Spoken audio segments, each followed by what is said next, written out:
Let's now look at what is really going on in our world. What we want to see is the growth of anarchy, of true anarchy, of the understanding that no one is an authority over others, that there is no legitimacy to rulership or being the master of another person, meaning perceiving other people as their slaves. There is no moral legitimacy to that. That's what this movement is truly about. It is not about wanting to do harm to anybody. It is not about destruction of anybody's property or rights. It is not about chaos or lawlessness. It is about the destruction of human slavery.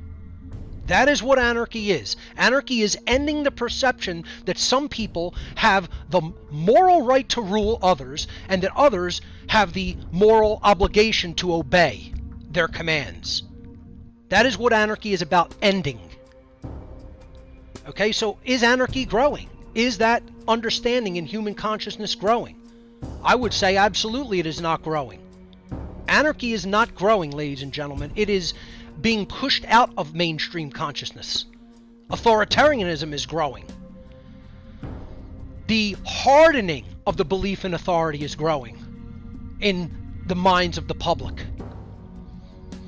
The understanding of anarchy is growing in an infinitesimally small group of people, a handful comparatively to the total amount of people in the human population. On the other hand, authoritarianism is growing rapidly. People are cheering on the draconian authoritarian measures that are being enacted by governments worldwide during this nonsense, which is a globally engineered, socially engineered, perceived crisis. That if people weren't so brainwashed by the mainstream media, they wouldn't even notice anything different is occurring in human society. And that's the problem, folks. We're dealing with television heads. We're dealing with mainstream media watching ignoramuses that don't even understand how ignorant they are. And this community is failing at their job in educating the mass public.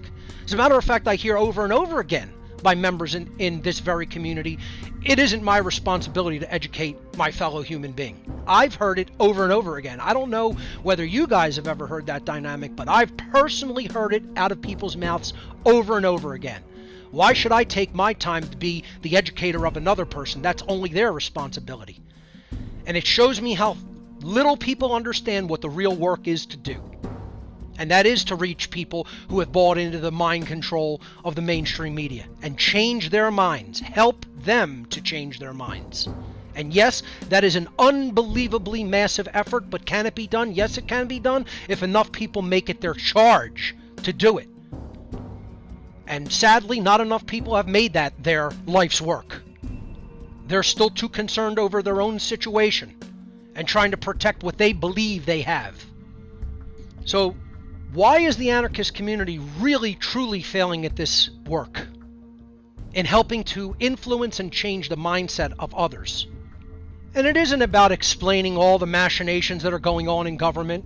It's not explaining all of the manipulations that are going on in the financial markets, etc.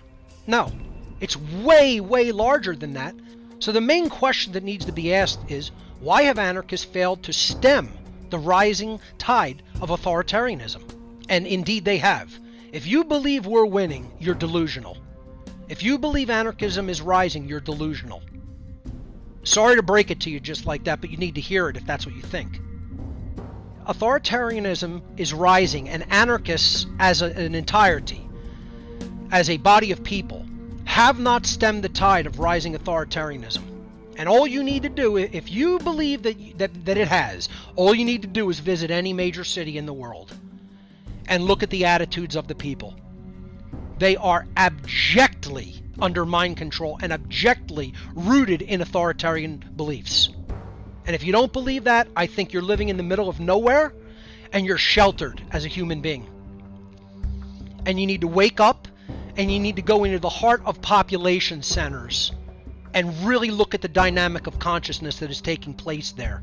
Because if you don't, and you're just from some rural area or from some suburban community, and you believe because of the friends you have and frequent and talk amongst that anarchism is rising, I think you're a delusional human being.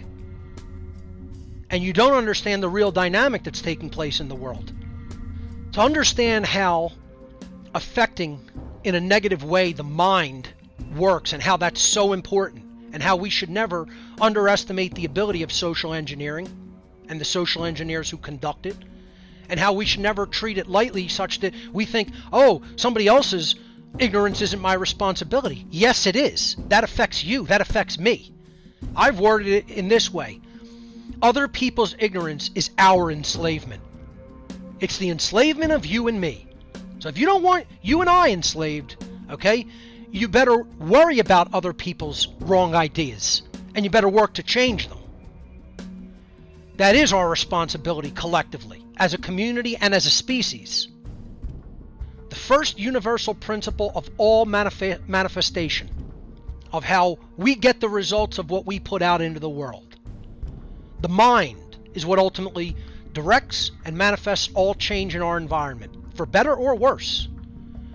Whoever is directing what is going on in the mind is also engineering the change in our society. So once again, folks, are we directing that change of the mind toward the truth and toward real principles and toward real positive change? Or is someone else externally affecting our minds and doing that, and therefore steering society in the way they want it to manifest? I think the answer should be clear to people who are paying attention, but sometimes I'm not really so sure that this community is. I think they don't really believe that mind control goes on. Many of them are not familiar with occult principles because they see the word occult the way others see anarchy. Others see anarchy as chaos and lawlessness when in fact it's true freedom. And this community often sees the occult as, ridiculous beliefs and little practices that, crazy, weirdo people do. And they don't understand what the occult is deep ancient psychology about how the human mind works.